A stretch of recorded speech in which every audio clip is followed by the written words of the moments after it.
食水咧都唔係只得皇后山村嘅居民咧先要特別注意啦，間唔中咧就會睇到新聞啦，提醒住我哋咧水質係出現咗問題啦。唔淨止係出現啲瀝青粒啊，亦都有啲咧係講緊含鉛超標啦，換完水管之後咧變成黃泥水啦，同埋驗出糞便大腸菌群超標率啦，甚至係啲重金屬超標率。所以即使咧住緊新樓嘅朋友仔咧都唔好諗住呢啲事唔關自己事啦，一樣係避免唔到嘅。而且呢啲問題咧其實同我哋日常生活息息相關啦，再加上咧水質問題咧係可以令到我哋患有唔同嘅疾病風險啦。所以我今日咧就想同大家講下，到底我哋食水出現咗啲咩問題啦。咁我唔知咧，大家知唔知其實食水咧係用啲咩做消毒啦？其實咧就係用氯氣嘅。咁但係以前咧用氯氣嘅水平咧，同依家用氯氣嘅水平已經差非常之遠啦。雖然水務署咧個網站就話佢哋有密切去監測水質啦，而食水係維持到原有嘅水質標準嘅，唔需要煮㗎啦，直接飲用都得嘅。咁但係咧我都幾相信咧，冇人會未煲水就拎啲水去飲嘅。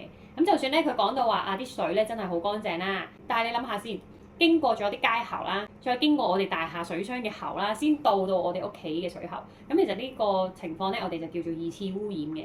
阿媽咧就以前教落㗎啦，要煲咗水先好飲喎。咁我都相信好多人都有煲水呢個習慣嘅。咁日本大阪市水道局咧就做咗一項研究啦，佢就話咧通常煲水煲到100度左右啦，煲滾咗啦就會熄火嘅。但係喺呢個時間裡面咧，氯氣咧就會產生三氯甲烷呢啲致癌物質㗎喎。咁佢就話不過唔緊要嘅，只要你開咗個水蓋啦，繼續煲多60分鐘到啦，咁嗰啲氯氣咧就會走晒㗎啦。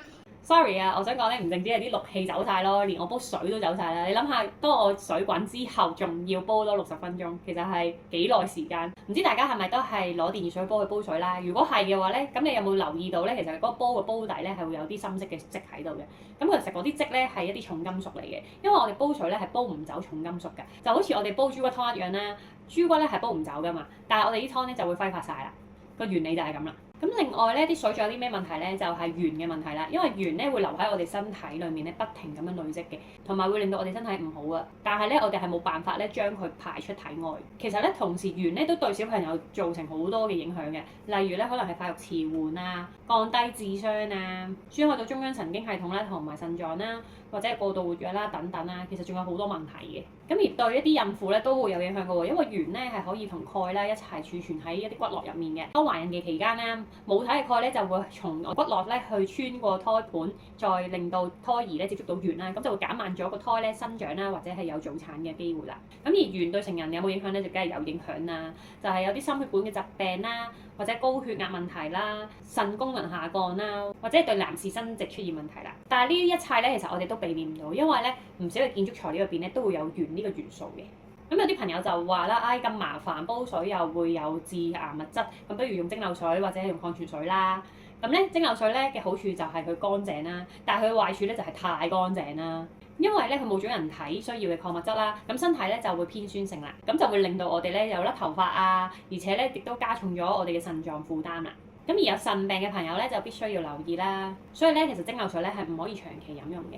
同埋咧就係咧蒸餾水曾經咧被驗出咧有200幾支啦，只有17支咧係冇驗出有微塑膠嘅啫。咁聽到話咁蒸餾水唔好嘅，咁有啲人都會選擇飲礦泉水啦。咁其實咧都有專家指出咧，就係如果我哋飲用咗太多礦泉水嘅話咧，係會影響到胃液嘅分泌啦，同埋咧胃嘅消化機能嘅。唔止咁啊，其實仲會影響到膽汁嘅形成啦，同埋分泌添喎。咁咧就會導致到我哋人體嘅酸鹼失調啦。過量飲用咧都會令到呢啲礦物質嘅鹽刺激到腎臟啦，同埋膀胱，增加咗腎臟同埋膀胱嘅負擔。所以咧患有慢性嘅腎炎啦、高血壓啦、心臟病啦，或者係有浮腫嘅病人啦，都唔適宜飲礦泉水㗎。咁有啲朋友就搞笑咁講咧，飲啲水飲得咁乾淨，會唔會冇晒抵抗力咧？咁我又想問下，飲污糟水嘅話，會唔會又提升到我哋嘅抵抗力咧？